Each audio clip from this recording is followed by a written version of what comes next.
Olá! Este é o podcast Contabilidade Essencial Hoje, Amanhã e Sempre. Uma iniciativa do Conselho Regional de Contabilidade do Estado de São Paulo, voltada para todos os profissionais do setor, escritórios de contabilidade e para empresas que contratam seus serviços. Mensalmente você terá aqui informações, opiniões e orientações importantes sobre contabilidade. CRCSP. Olá, ouvintes! Sejam bem-vindos a mais um episódio do podcast Contabilidade Essencial Hoje, Amanhã e Sempre, uma iniciativa do Conselho Regional de Contabilidade do Estado de São Paulo, o CRCSP. Neste mês de abril, vamos tratar de um tema essencial para todos os contribuintes brasileiros, o Imposto de Renda da Pessoa Física 2025. A cada início de ano, milhares de dúvidas surgem sobre quem deve declarar, quais documentos são necessários, o que pode ser deduzido, como declarar investimentos e outras situações específicas que afetam milhões de brasileiros. Com mudanças frequentes nas regras e atualizações na legislação, é fundamental estar bem informado para evitar erros e garantir uma declaração correta e vantajosa. Além de ser uma obrigação fiscal, a declaração do imposto de renda pode ser uma oportunidade para rever sua organização financeira, analisar seus rendimentos e identificar possibilidades de restituição. É nesse contexto que a atuação do contador se torna ainda mais importante. Ele é o profissional capacitado para orientar, prevenir equívocos e garantir que todas as informações sejam declaradas com segurança. Para esclarecer todas essas questões, convidamos um especialista altamente qualificado e com vasta experiência no assunto, Tiago Borges Eslavov. Contador, mestre em Controladoria e Contabilidade Estratégica pela FECAP e doutor em Contabilidade pela USP, Tiago é professor pesquisador da FECAP e coordenador do NAF, Núcleo de Apoio Contábil e Fiscal, consultor, empresário e autor de livros e artigos sobre contabilidade e gestão. Seja muito bem-vindo, professor Tiago. É um prazer tê-lo conosco aqui no podcast do CRCSP. Para começar, conta pra gente um pouco da sua trajetória profissional e o que te motivou a estudar e compartilhar conhecimento sobre o imposto de renda, planejamento tributário, entre outros temas tão importantes para o universo contábil. Bem, muito obrigado pela oportunidade de estar esclarecendo dúvidas, orientar profissionais da contabilidade quanto aos contribuintes em geral a respeito do imposto de renda das pessoas físicas. Atualmente eu desenvolvo uma atividade acadêmica na FECAP, mas nós também atuamos em um projeto de extensão que é o NAF, o Núcleo de Apoio Contábil e Fiscal, orientando sobre o imposto de renda, auxiliando o preenchimento da declaração para os contribuintes de baixa renda. E nessa atividade desenvolvida pelas instituições de ensino no Brasil afora, então as instituições fazem parceria com a Receita Federal para oferecer esse apoio para os contribuintes de baixa renda em relação ao imposto de renda da pessoa física. Nós nos deparamos aí com vários problemas e várias situações do dia a dia e que de alguma forma essa experiência nós vamos compartilhar hoje nesse podcast. Excelente, professor Tiago. Então, para começar, quem é obrigado a declarar o imposto de renda em 2025? Você pode comentar sobre as faixas de renda, critérios de isenção e casos como bens, investimentos ou atividade rural? Claro. Bem, esse ano algumas novidades pontuais a respeito da obrigatoriedade do imposto de renda. Então, a primeira e principal regra da entrega da declaração é o rendimento tributável, que nesse ano, então, quem teve rendimentos tributáveis em 2024 acima de R$ 33.888 passa a estar obrigado a entregar a declaração. Então, em média, aí, 2 salários mínimos, para quem ganha um pouco mais de 2 salários mínimos, então passa a entregar a declaração. Mas é importante, para o rendimento tributável, você tem que ter um informe de rendimentos. Se eu, durante o ano de 2024, eu oferi rendimentos, trabalhei em 2 empresas, em 3 empresas, prestei serviços para mais de uma pessoa, então eu vou ter que somar esses rendimentos e se superar os R$ 33.888, eu sou obrigado a entregar a declaração. Existem outras situações, como rendimento isento acima de R$ 200 mil, possuir bens acima de R$ 800 mil, lembrando que no caso de bens nós estamos falando do valor de aquisição e não do valor de mercado, no caso de imóveis, por exemplo. Existem as situações específicas para quem operou em bolsa de valores, então quem apurou algum rendimento em operação de bolsa de valores acima de R$40 mil, ou que teve ganhos sujeitos ao imposto de renda, também tem que entregar a declaração. Quem teve ganho de capital na venda de imóveis, também tem que entregar a declaração. Atividade rural, né? Então, também aqui uma pequena atualização. Atualmente, quem teve rendimentos da atividade rural superior a R$169.440 está obrigada a entregar a declaração. E tem aquelas situações mais específicas, né? Por exemplo, relacionadas agora a uma mudança recente da legislação. Alguns contribuintes podem ter feito a atualização do valor de mercado dos bens, oferecendo aí essa atualização 4% do imposto de renda. Isso exige a entrega da declaração.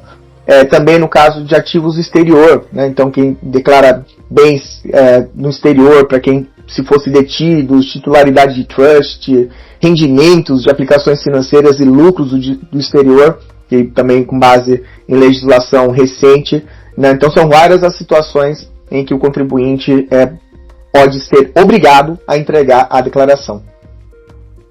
E o prazo para enviar a declaração nesse ano teve alguma mudança em relação aos anos anteriores? Então o prazo este ano está semelhante aí ao ano passado, né? Nós estamos falando no mês de maio, o prazo limite de entrega, né? Historicamente, a declaração do imposto de renda era no mês de abril. Depois, por conta da pandemia, a Receita Federal mudou esse prazo e nos últimos anos ela acabou também postergando, até por conta da integração dos sistemas da Receita Federal para a ferramenta da declaração pré-preenchida. Então a Receita Federal estabeleceu aí esse prazo limite de maio. O destaque aqui sobre o prazo limite é que o prazo é 30 de maio, né, que vai cair numa sexta-feira, e não dia 31 de maio, que vai cair no sábado, né? Até na apresentação das regras do imposto de renda da pessoa física, a fala dos representantes da Receita Federal é que para não cair no dia 31 de maio, para fazer o contador trabalhar sábado fazendo hora extra, né? Então deixar aí dia 30 de maio como o limite de uma data útil para a entrega da declaração. Excelente. E sobre os dependentes, o que o contribuinte precisa saber? Quem pode ser incluído como dependente? Há um limite de idade, né? E como que isso impacta a restituição ou o valor a pagar? Muito bem. Então, a questão dos dependentes, que é um dos motivos, né, inclusive de algumas declarações caírem na malha fina. Então, para informar o dependente, eu tenho que observar um conjunto de regras que estabelece quando eu posso lançar um filho ou cônjuge como dependente, né? Então, as situações mais comuns, né, de reconhecer como dependente é o filho até 21 anos, ou que esteja cursando ensino superior ou escola técnica até 24 anos. É o caso de neto, bisneto, né, em que exista a guarda judicial, né? Então você também tem o reconhecimento dessa dedutibilidade na forma do dependente. E aí falando na guarda, né, então alguns pontos de atenção, por exemplo, os rendimentos.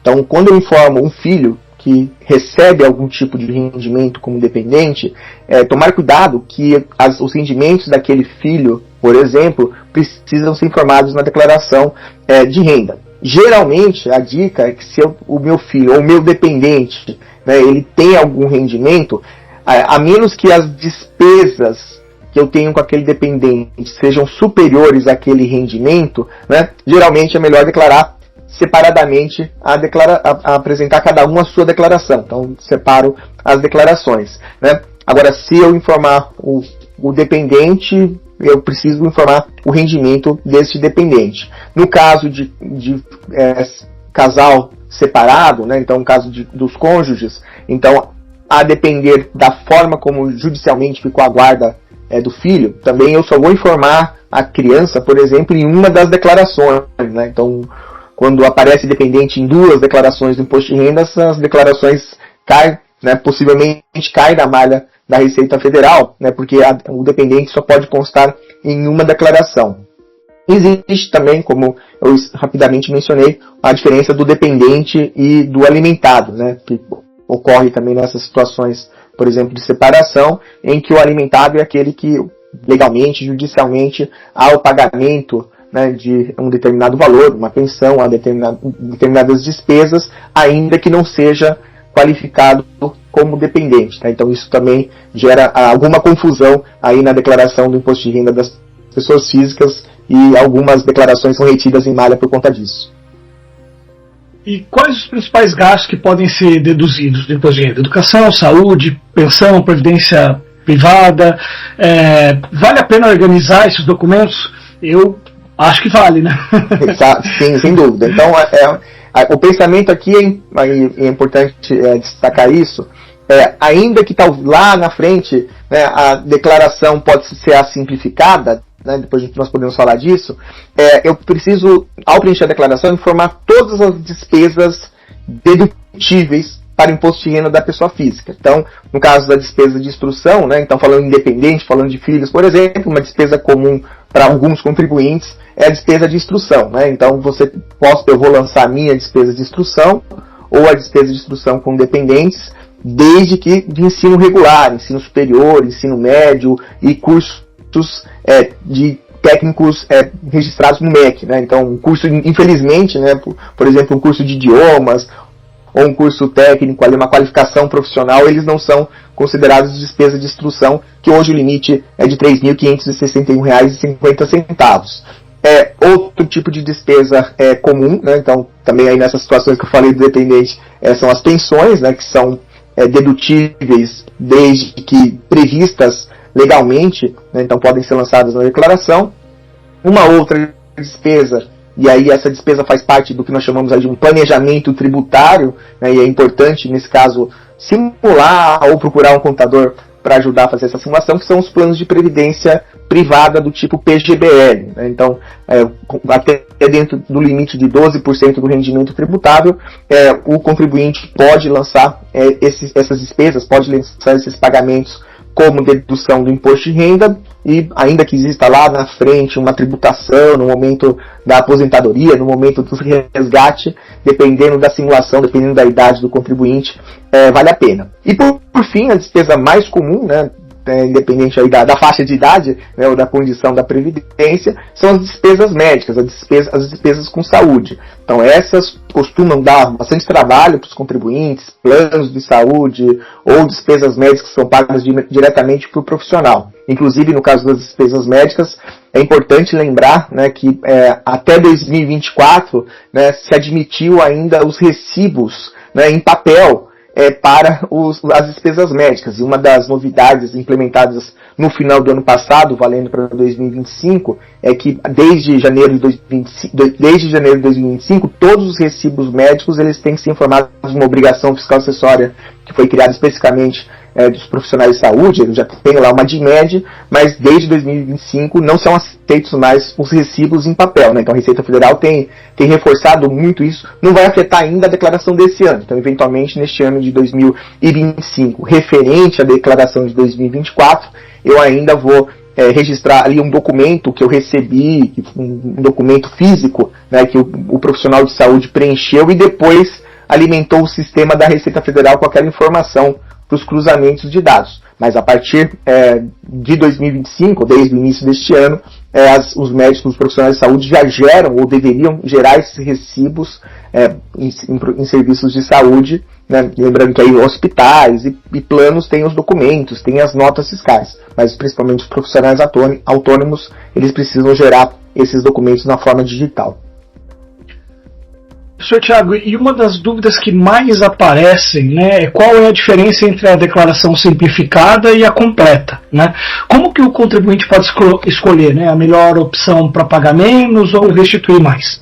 Perfeito. Então, como eu disse, e é interessante a pergunta para reforçar, né, muitas vezes o contribuinte que deixa para a última hora, né, ou não tem essa referência, o ano passado eu fiz a declaração simplificada, esse ano eu nem vou lançar as despesas médicas ou despesas de instrução, porque vai ser simplificada também. Né? Na realidade, como que funciona? Hoje, quando eu calculo o imposto de renda devido, que não é necessariamente o apagar ou restituir, porque o apagar e restituir depende do que já foi pago ou já foi retido durante o ano.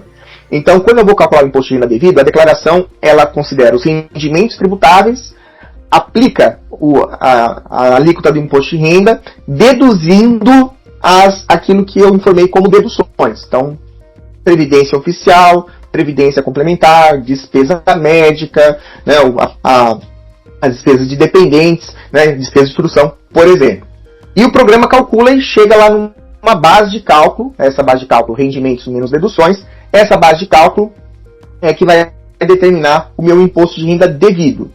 Quando eu não tenho despesas médicas, quando eu não tenho despesas de dependentes, a legislação do imposto de renda permite que o contribuinte adote o que nós chamamos de declaração simplificada, onde eu tenho o meu rendimento tributável, aplico um percentual de 20% automático de desconto, de despesa, né? Então é uma despesa que eu não estou comprovando ali, e aí eu calculo a minha base, a base do imposto de renda, que eu vou determinar se eu vou ter imposto a restituir ou se vai ter imposto a pagar. O problema é que esse desconto ele está limitado a R$16 mil, R$ 16.754,34. Então, esse desconto, dependendo do contribuinte, principalmente se ele tiver uma renda um pouco maior, pode ser que somando as despesas médicas, né, aquilo que é a parte do contribuinte, mais despesas de instrução, mais despesas com dependentes, o valor seja superior a esses R$16.754. O que, neste caso, a própria declaração, o próprio programa da Receita Federal vai indicar o melhor cenário, vai indicar a melhor situação. Olha, é melhor você entregar na simplificada, porque você vai restituir mais ou vai pagar menos, ou é melhor você entregar na completa, porque você vai restituir mais ou vai pagar menos. Então o programa ele faz essa indicação, né, ele faz o cálculo, simula os dois cenários. O maior risco aqui é o contribuinte que muitas vezes deixa de informar todos os dados, deixa de informar todos os documentos no preenchimento da declaração do imposto de renda, e aí pode ser que ele esteja pagando mais ou restituindo menos, né, porque fez a escolha ruim aí entre a simplificada ou a completa. E no caso de profissionais autônomos ou os MEIs, né, como é que funciona a declaração?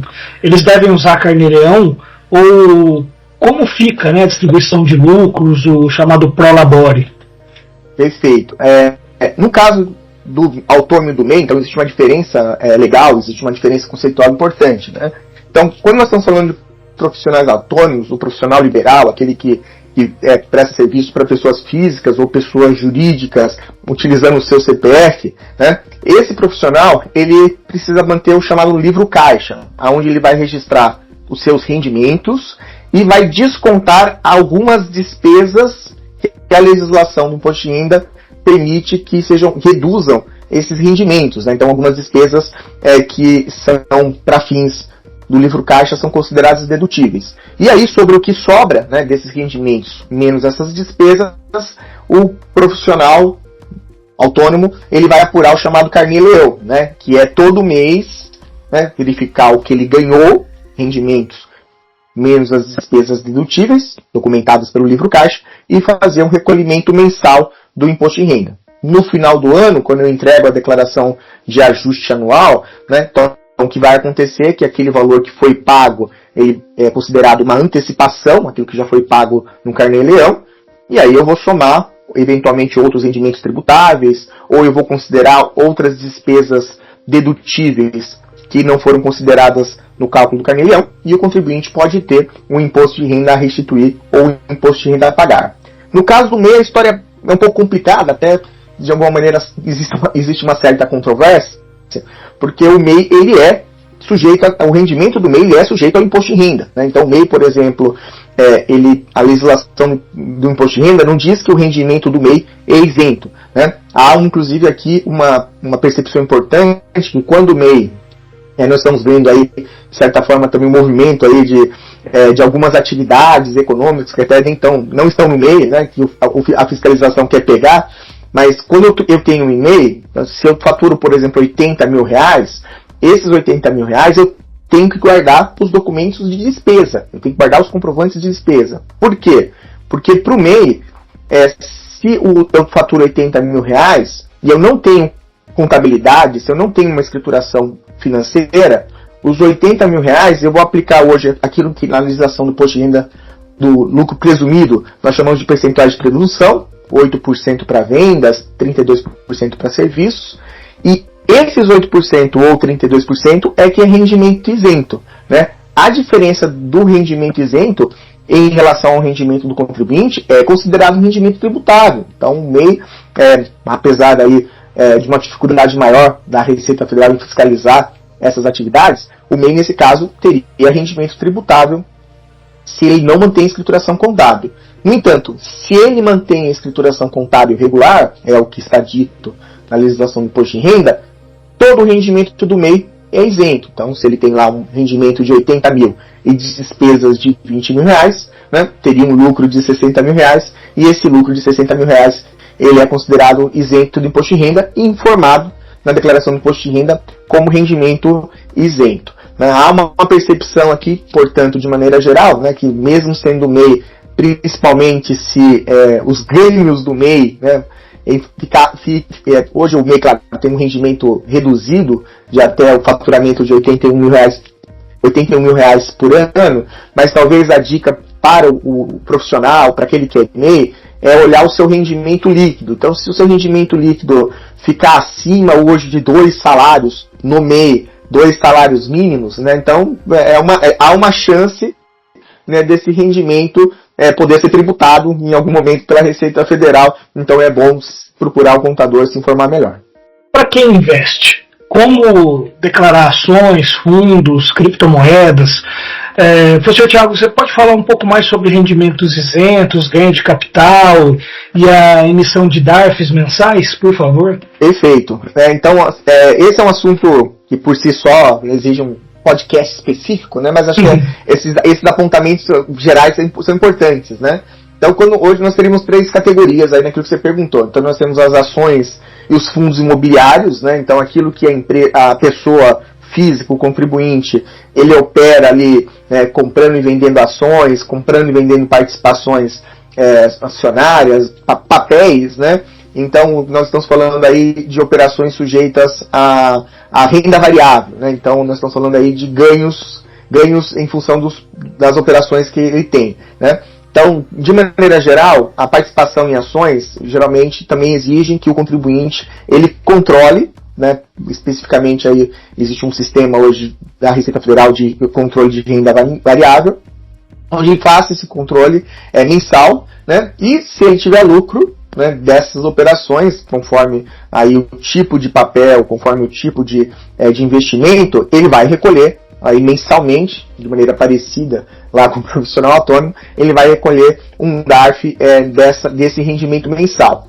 Lembrando que para quem opera indiretamente, né, então, por exemplo, eu não compro e vendo ações, mas eu participo via banco de fundos, né? Então, os dividendos, por exemplo, que são pagos, né, pelas empresas aos contribuintes, são considerados rendimentos isentos e são informados lá na declaração do imposto de renda como rendimentos isentos, pelo menos atualmente são assim, né? E os juros sobre capital próprio são os chamados rendimentos com tributação exclusiva, né? Então, esses rendimentos de dividendos, eles são isentos, então não afetam o imposto devido, da mesma forma que os rendimentos aí com juros sobre capital próprio, porque eles já foram tributados lá na empresa, né, no momento que pagou, ela já fez a retenção do imposto, então eu não vou pagar mais imposto, né, na minha pessoa física. No caso das criptomoedas, que é um tipo de ativo que a Receita Federal também tem uma atenção muito grande, então quem opera aí com as criptomoedas, então há um tratamento diferente do que nós chamamos aí de ganhos e perdas no mercado financeiro, né, no mercado de capitais. Então hoje, quando eu tenho uma criptomoeda, nós estamos falando de um ativo, né, da mesma forma de um bem móvel, então tem uma discussão importante sobre isso, né. Então se vender as criptomoedas hoje com ganho de capital, né, se eu realizo operações financeiras com essas criptomoedas, então você vai estar também sujeito à tributação. Existe a faixa de isenção lá dos 35 mil reais por mês da operação, que eu poderia estar vendendo um veículo, né? Se eu tiver um ganho de capital, eu também vou oferecer isso à tributação. Então esse mesmo conceito se aplica às criptomoedas. O que a Receita Federal fez, inclusive atualizou neste ano, na declaração do imposto de renda, foi inclusive o detalhamento desses criptoativos na própria ficha de bens e direitos, e a Receita Federal hoje tem informações sobre as operações das corretoras de criptomoedas para fazer esses cruzamentos, então para detalhar as criptomoedas que os contribuintes informam e realizam financeiramente. Então eu tenho que ficar atento que há uma tributação sobre esses ganhos. E finalmente, né, então nós poderíamos colocar a sua pergunta aí, os fundos de investimento, né, renda fixa, multimercado, né, que na prática esses rendimentos, eles geralmente são rendimentos que sofrem tributação exclusiva na fonte, né, então as instituições financeiras informam para os contribuintes os rendimentos, né, a tributação em comicotas, para preenchimento da declaração do imposto de renda, e são informados lá na declaração, especificamente na ficha de rendimentos com tributação exclusiva, o que na prática não afeta o imposto a restituir a pagar, mas eu tenho que declarar, eu tenho que informar esses rendimentos na minha declaração, sempre reforçando a necessidade, principalmente para a renda variável, de controles específicos, né, de notas de corretagem, extratos, né, e todos os documentos necessários para controlar os rendimentos. Professor, e se o contribuinte enviar a declaração e depois ele identificar um erro, como é que ele pode corrigir? Há prazos ou algum procedimento específico para que ocorra essa retificação? Muito bem. Então, no caso da identificação de algum erro, então é muito importante, né, observarmos isso, né? Hoje, os sistemas da Receita Federal, eles são muito automatizados nos cruzamentos de informação. Então, cada ano que passa é mais difícil, né, o contribuinte tentar burlar os sistemas da Receita Federal, omitir um rendimento ou informar uma despesa sem que haja a devida comprovação. Mas, eventualmente, o contribuinte lá na pressa, ele entregou a declaração, né, e antes, né, de cair na malha, né, ele percebe o erro, ou depois que cai na malha, ele precisa corrigir a declaração, a própria Receita Federal vai apontar esse erro, né. Então, para retificar a declaração, né, hoje o prazo dessa retificação é o chamado prazo decadencial. Eu tenho um prazo de 5 anos para retificar essa declaração. Não há necessidade de fazer um pagamento de uma multa pela retificação, né? Então, o que pode acontecer, é claro, se eu precisar retificar em função de um imposto que eu deixei de pagar, né, então eu vou ter que pagar essa diferença do imposto acrescido de multa e juros, né? Então esse é o problema, né, de entregar a declaração de qualquer jeito, vamos dizer assim, às vezes à pressa, né, da restituição, por exemplo, e depois eu preciso retificar a declaração, cair na malha, isso vai demorar ainda mais para liberar a minha declaração. E aí nós teríamos um cuidado importante sobre retificação. No dia a dia nós percebemos isso como um problema grande, porque tudo bem, então eu tenho 5 anos o prazo para retificar a declaração. Só que depois que eu entrego a declaração, passado o prazo de entrega, né, ou seja, passado nesse ano o dia 30 de maio, eu não posso mudar o tipo da declaração. E isso aí é um problema, porque eu posso, lá na correria, porque eu quero receber logo a declaração, a restituição, aí eu vou lá e entrego a declaração correndo, né, nos primeiros dias. Aí entreguei a declaração, só que lá eu fiz a opção simplificada. Só que depois que eu entreguei a declaração, eu vi que tinha despesas médicas, que tinha despesas de instrução, só que eu vi isso só lá em junho, depois do prazo de entrega. Poxa, eu vou retificar a declaração e tentar aumentar a minha restituição. Não vai conseguir, porque aí quando você informar os dados e tentar retificar, mudando o tipo da declaração, o sistema da Receita Federal não vai aceitar, né? Então, porque tem essa trava do tipo da declaração. Então, teoricamente, né, é melhor entregar com mais qualidade, né, a declaração, ou seja, tentar se certificar, entregar a informação de forma correta, do que entregar de qualquer jeito, entregar apressadamente, né, e aí depois eu ter que retificar, podendo ser prejudicado em função dessa alteração. E hoje a gente vive um momento de muitas informações enganosas, né? Muitas fake news, né? Então, como acompanhar a restituição do imposto de renda, né? Quais são os canais oficiais e como que a pessoa pode saber efetivamente se ela caiu na malha fina? Perfeito, né? Então é interessante a sua fala, porque golpes existem de todas as maneiras, né? Exato. Hoje pelo WhatsApp, por telefone, pelo e-mail, né? Então, segundo a orientação da própria Receita Federal, o canal para se verificar, se acompanhar, né, o processamento da declaração, ou seja, para saber se a declaração foi analisada pela Receita Federal e a Receita Federal apontou algum erro, eventualmente, né? Então, hoje nós temos os canais digitais da Receita Federal, né? Então, o portal chamado Portal do ECAC e, principalmente, essa seria a principal ferramenta, o aplicativo Meu Imposto de Renda, né? O portal do ECAC ele já está disponível, por exemplo, se eu entreguei a declaração agora, em 2025, eu já teria, nesse momento, já disponibilidade, né, para acessar a informação. E no dia 1º de abril, a Receita Federal está habilitando o programa do Meu Imposto de Renda, né, inclusive atualizando dados da declaração pré-preenchida. Então, o que acontece?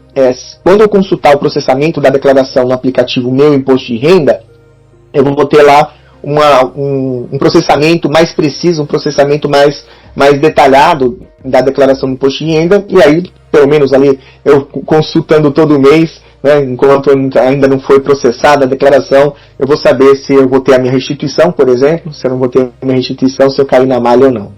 E os atrasados, né? E quem não declarar ou perder o prazo, o que pode acontecer, né? Quais são as penalidades, multas e consequências? Perfeito, acho que aí vale, né, aquilo que eu falei, olha, é melhor entregar com qualidade, mas entregue, né? Então, assim, chegando próximo do prazo, né, ainda que exista alguma imprecisão na declaração do imposto de renda ou alguma dúvida, é bom procurar um profissional, é bom consultar, mas entregue. Não entregando a declaração, então o risco que o contribuinte corre, além de alguns problemas cadastrais relacionados às atividades, né? Por exemplo, hoje uma das circunstâncias muito comuns aí de não entregar a declaração e só descobrir isso anos depois, né, que o contribuinte deveria entregar a declaração e não o fez, a suspensão do MEI, né? Então o próprio MEI, hoje tem milhões de contribuintes no MEI, né, e eu estou lá emitindo nota fiscal de serviços e em algum momento eu sofri alguma retenção do tributo, eu tive rendimento, né, que exigiu a entrega da declaração. Então esse é um exemplo muito comum. Além dessas penalidades, desses problemas, dessa dor de cabeça, então eu tenho as multas, né, que hoje a multa por atraso de entrega da declaração ou a multa pela omissão da entrega da declaração é de R$ 165,74 no mínimo, né? Para quem tem, no entanto, o imposto devido na declaração, né, porque esses R$ 165 seria aí calculada no mínimo, independente do valor. E para quem tem imposto devido, essa multa é de 1% ao mês, podendo chegar a 20% do imposto devido, né? Então, se o contribuinte tem um imposto devido de R$ 2.000, né, 20% aí desse imposto devido, a multa poderia chegar a R$ 400, considerando aí o atraso da declaração, né, deixar isso anos depois, né, então eu preciso regularizar essa declaração, então isso pode gerar tanto uma dor de cabeça, quanto um custo financeiro aí pode ser significativo. Professor Thiago, estamos chegando ao final do nosso episódio, um prazer enorme contar com a sua participação para esclarecer tantos pontos importantes sobre o imposto de renda da pessoa física de 2025. Nós gostaríamos de deixar um espaço para suas considerações finais. Tem mais alguma dica ou mais algum ponto que gostaria de falar tanto para os contadores quanto para os contribuintes?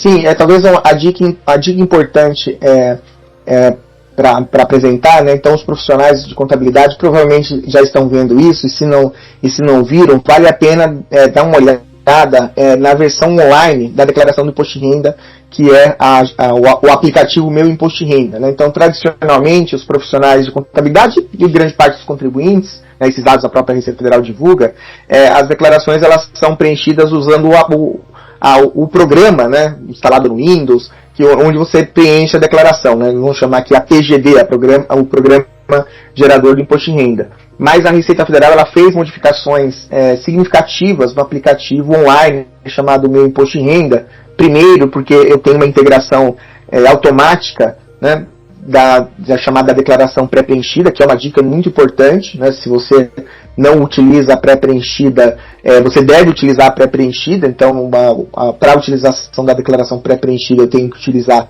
a certificação digital prata ou ouro, mas eu devo fazer isso. Por quê? Porque facilita muito e evita muitos problemas relacionados ao cruzamento de informações da Receita Federal. E nesse aplicativo Meu Imposto de Renda, o contador vai ver, por exemplo, algumas funcionalidades que foram pensadas para o profissional da contabilidade, né? Como, por exemplo, o item de verificação. Então, quando eu trago a pré-preenchida, eu tenho lá um chequezinho, né, para verificar se aquela informação está certa ou não, né? Isso é importante, porque quando eu utilizo a pré-preenchida, a Receita Federal reforçou isso esse ano, cabe ao contribuinte, ainda que o dado veio da própria Receita Federal, cabe ao contribuinte conferir essa informação. Então, se eu tenho lá um rendimento que não deveria estar lá, né, se veio na pré-preenchida o rendimento que não deveria estar lá, eu tiro, né? Se eu tenho uma despesa, ou se eu tenho um rendimento que não está na pré-preenchida, eu adiciono, né? Então, a Receita Federal, ela reforça, né, que mesmo aí com essa automação, né, desse recurso da pré-preenchida, os contribuintes e inclusive os profissionais de contabilidade, né, continuam tendo aí esse papel de conferir os dados antes de submeter a declaração do imposto de renda.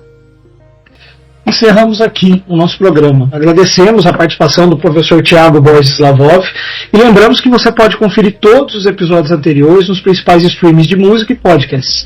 Não deixe de acompanhar também as redes sociais do CSSP para ficar por dentro das últimas notícias e novidades da contabilidade. Até o próximo episódio.